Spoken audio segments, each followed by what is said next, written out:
ทุกวันนี้เจอไหมเลย อ๋อจอดข้างบนเอาฉลามลงมาให้ เอาฉลามข้าว อ่า ว่ามาดีจริงกูเห็นสงสารมึง โอ้โห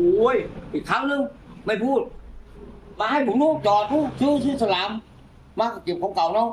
ซื้อฉลามซื้อข้าวให้จอดให้เราโอ้มาอีกครั้งจะจอดโอ้ยกมือไหว้ดินายปวดร้องนายไอ้ที่อื่นรู้ว่าหน่อยนะจะไปเดี๋ยวนี้คนอื่นโอ้ย